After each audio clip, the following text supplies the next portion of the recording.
मतलाई भागवतलाई गर्दैन मतलाई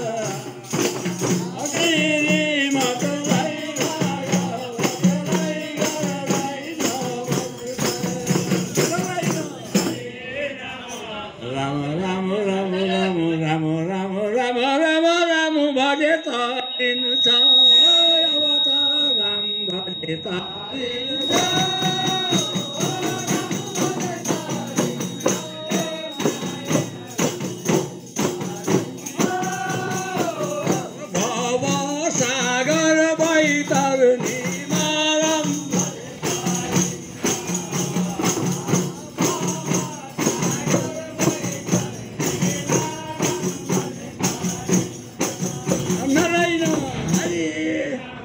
राम राम राम राम राम राम राम राम राम राम लीला उनाइको बेलामा लीला उनाइको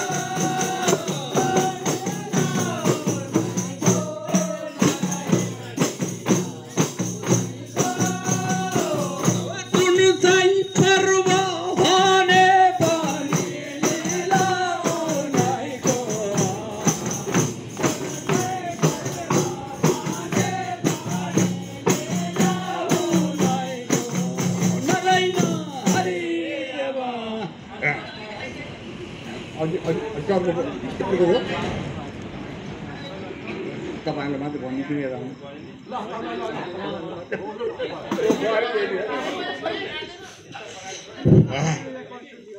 होइन अलि लस्काएर बिस्तारै भन्ने तर्क हो अरे त्यसरी एउटा कानमा मात्रै भनिदिएको सिद्धिको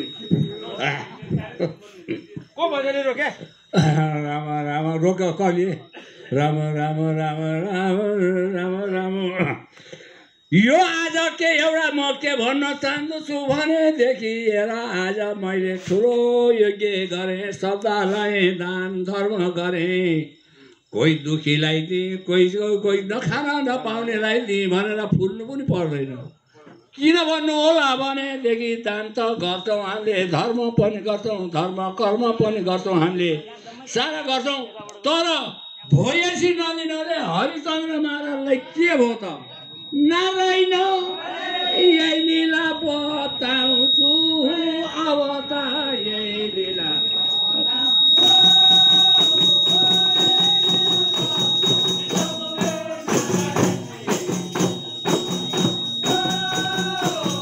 दुःख पाएमा राजले यही लीला बताउँछु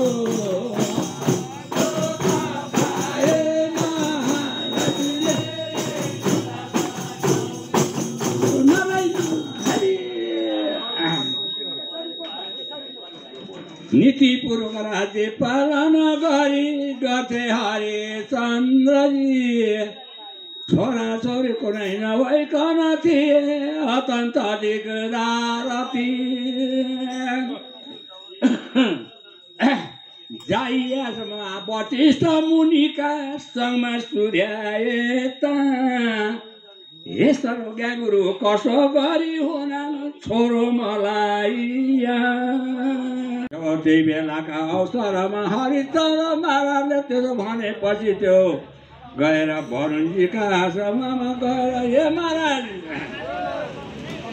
छोरो त तिमीलाई छैन निरपति साँचो बताए तर मौसममा हेर्दछु भने एउटा प्रतिज्ञा गर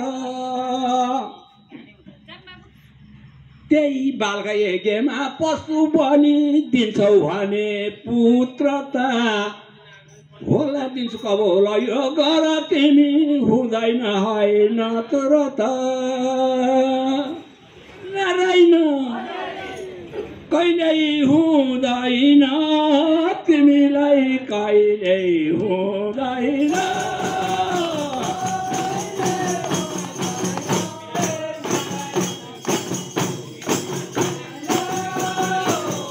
जन्मै भरिसम्म तिमीलाई कहिल्यै हुँदैन जन्मै भरिसम्म तिमीलाई हुँदैन नारायण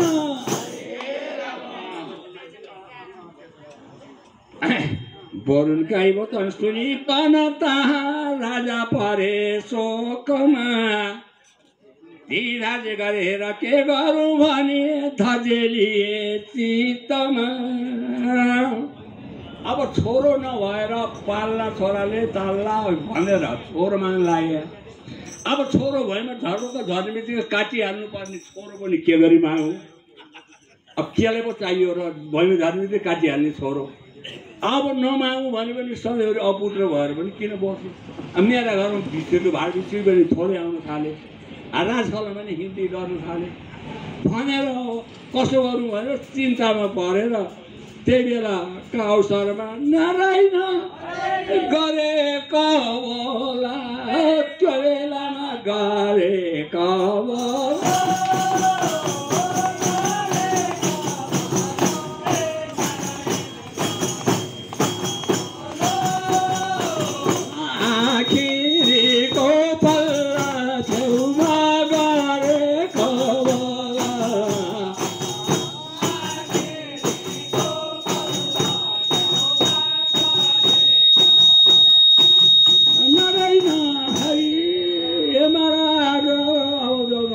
गर्छु म छोरो भैमा जब झर्ने बित्तिकै म यज्ञ बलिदान दिन्छु भनेर कवल गरे थिए कि जब जो बास सत्य गराए कि वरुणजी हुँदा भए अन्तर। हेर्नु कस्तो कुरा छोरो हुँदा भए अन्तर राजा खुसी हुँदै तरे अब भनी फर्केर गए घर। रानी 100 थिए सब कहे यस्तो भयो लौ भनी तीमध्ये रानीले निर्भका झडगर्व बोकिन अनि शून्य साथ त गर्व पनि बसिहाले। हेर न कस्तो निर्मौका हर कहिले दशमा पूर्ण जब भो छोरो भयो सुन्दर। अब छोरो भयो सुन्दर जब राजाले जब छोरो सुन्दर देख्ने बित्तिकै त उहाँदेखि वरुणले चाल पाइहाले। नारायण आइपुगे टुपुलुकै त्यो बेलामा आइपुगे टुपुलुकै।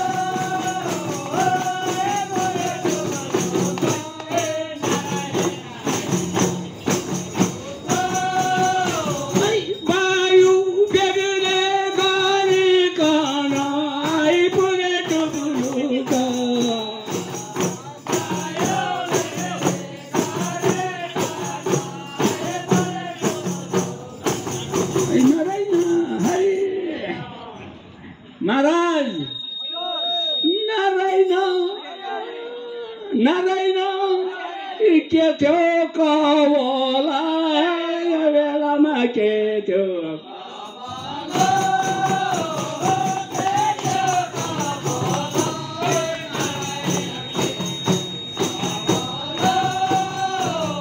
भन्न लागे त्यो बेलामा के थियो कवला।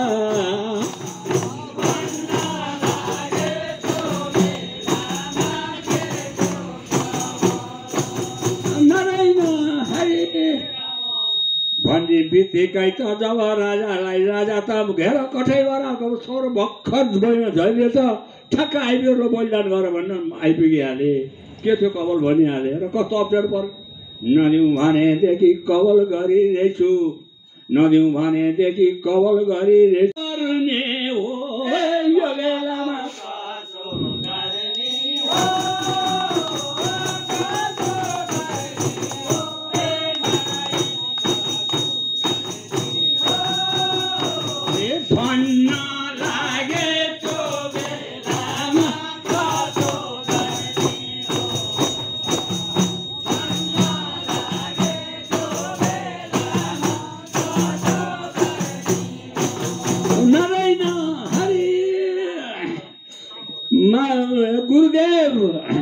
गुरुदेव अब रानी सुत्केरी छन्। रानी सुत्केरी भए त म पनि त अपित्र भएँ। अब नरन नगरिकन त यो बलिदान गर्नु भएन, दिनु भएन। अब देखिरहेछ माया लागिरहेछ बच्चो देख्दाखेरि, मुखमा त हेरेर काट्न दिनु भने बडो अप्ठ्यारो पर्यो। अब सुत्खेरि चोखिएपछि अनिखेरि बलिदान गरौँला भनेर यस्तो भनेको सुनेपछि वरुणजी पनि नारायण गए फर्केर एक बेलामा गए।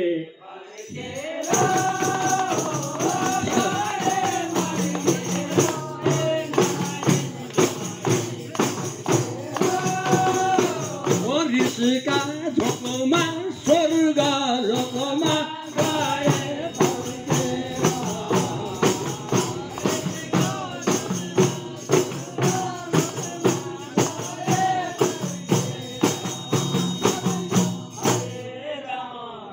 जब रिसका झोकमा अब दिन्छु धनी दिन्छु भने अनि रिसाउनु पर्यो। जब फर्केर गएपछि न्वारन गर्न लागेर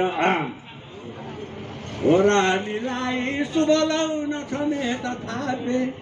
त्यो राजपुत्र रोहित नाम राखे। जब त्यो हर्कै थियो त्यस बेलासम्म जब जो नारायण गरेको सुन्ने बित्तिकै नारायण फेरि पनि टुपुलुकै फेरि पनि टुपुलुकै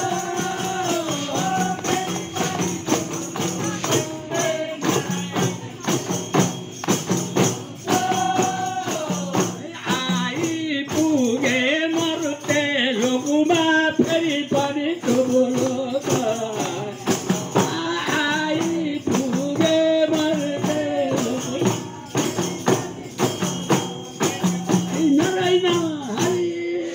स्वर्गदेखि मर्त लोकमा कति बेला आउनु। फेरि पनि टुप्लोक आएर महाराज अब त नारायण भइसक्यो होइन त, नारायण भइसक्यो अब त हुन लाग्यो भइसक्यो, अब त नारायण भइसक्यो, अब त दिने होला नि त बलिदान गर्ने होला नि। हुनु त हुन्छ महाराज। मैले एउटा कुरो सुनिरहेछु। कस्तो कुरा सुने मैले भनेदेखि महाराज गुरुदेव हुनु त होइन, दातै नौमरी दिनु छैन बलि भनेर भनिन्छ शास्त्रहरूमा यी कुरा सुनेर। दुनियाँदारले पनि मनुष्यले पनि सिंह मुठियाको पूजा गर्दैन अरे, दात नौमरी गर्न बलिदान दिनु हुँदैन अरे। यस्तो पो सुने महाराज त नारायण कसो गर्ने हो आवाज कसो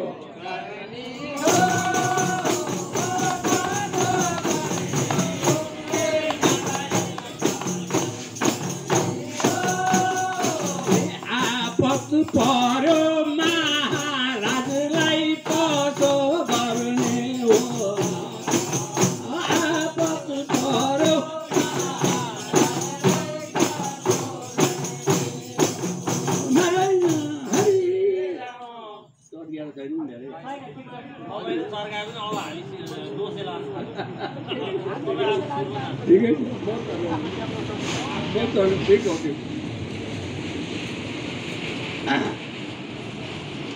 हातले गोरु छेर्ने बानी भन्छ।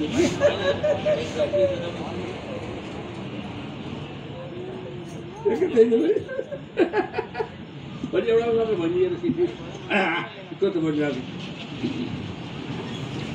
दान नौकरी गर्नु बलिदान दिनु भन्ने छैन शास्त्रमा। कस्तो गर्ने होला गुरुदेव, अब दाँत उम्रिएर मात्रै बलि दिउँला भनेर तयार गरिराखेको छु भन्दैछु।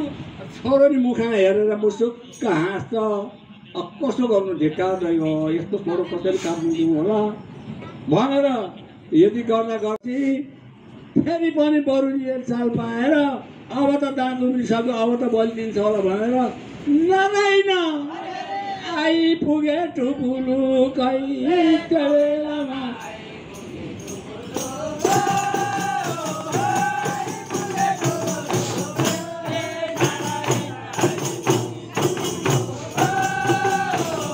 हेर्दा हेर्दा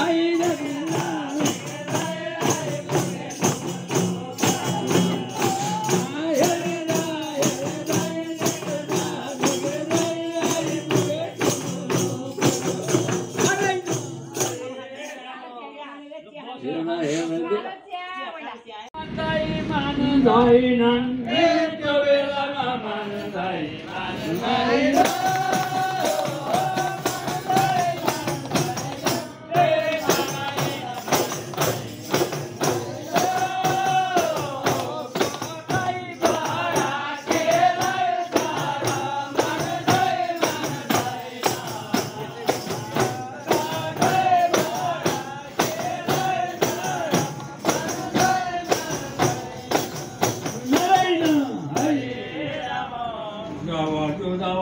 मानेन कि जब जो आफ्नो बाउ पनि ती बसेर हेरिरहेका थिए आफ्नो बाउले के भन्न लागे भनेदेखि ए महाराज नारायण धन्दै नमान ए अहिले धन्दै नमान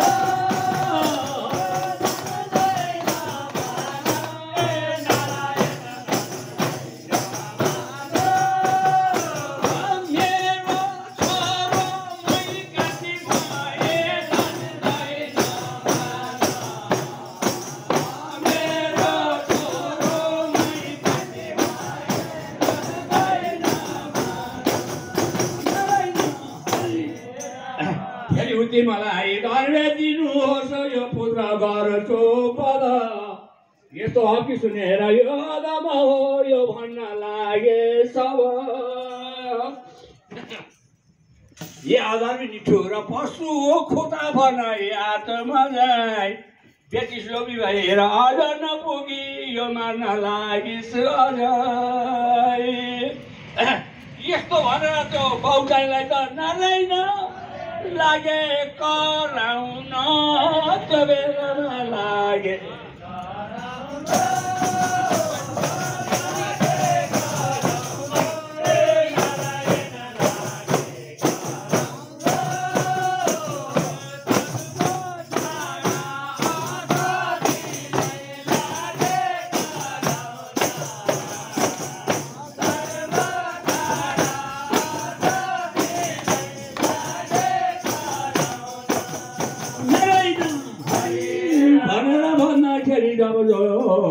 उतातिर देवकाल वरुणले पनि के भन्न लागे त्यो बालक रोएको छोडेपछि हे महाराज हो छोड्ने तिम्रो यो रोग जानेछ तिम्रो थरथरी कामी रोग पनि जानेछ तिम्रो भए जति तिम्रो सम्पत्ति पनि अटल रहनेछ सारा भएका जति जब जो तिम्रो पाप पनि नाश हुनेछ छोड्देऊ भएपछि छोडे बालकलाई सकियो राजा हरिचन्द्रले ठुलो प्रेमले राति गर्दा भए नम्रले त्यही बेलामा छोड्दाखेरि के भन्यो भनेदेखि हे धर्म के समाचार ऋषिहरू हो बाँच्ने म मर्ने थिएँ हे धर्म के ऋषिहरू हो भन तिमी कसको म छोरो भए नारायण दैव हरि मलाई बताइदेऊ ए तिमीले मलाई बताइदेऊ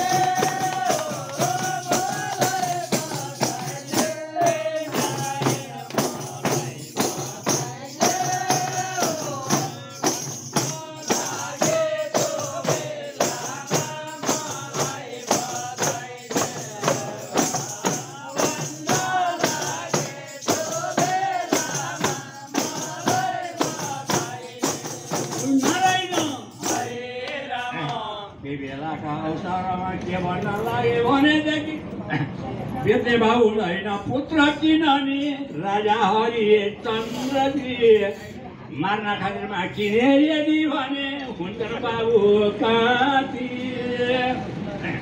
विश्वामित्र पिता भए किनभने ज्यानै बचाइदिए सोही कारण सात्र वीरले बाबु तिनै पो भए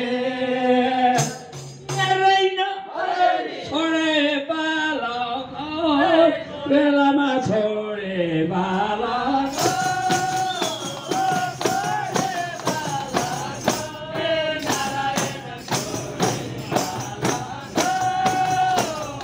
यज्ञ सक्यो महाराजको छोडे बालक यज्ञ सक्यो महाराज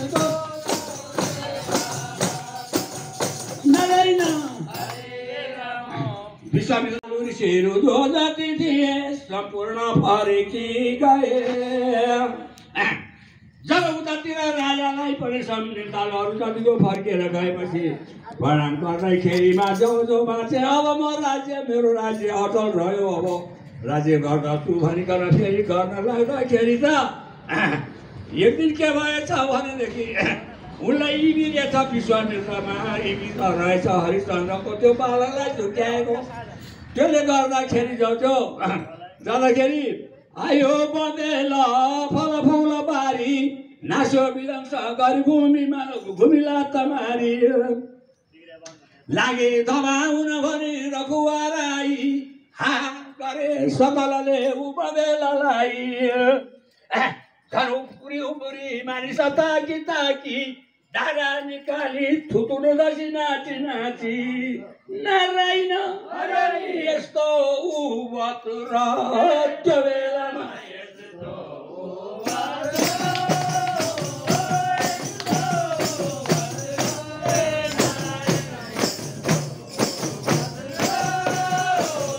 महाराजको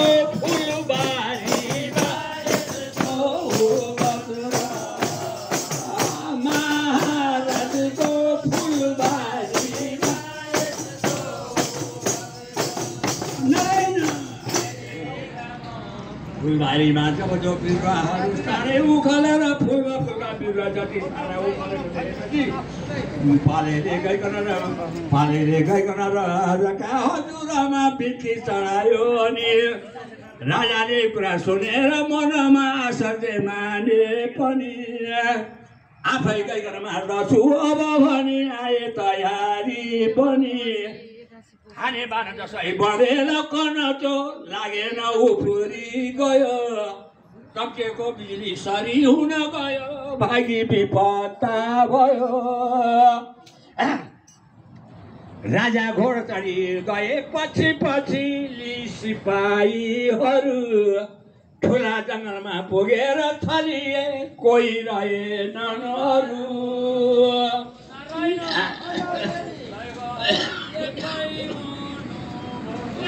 त्यो बेलामा एकलाई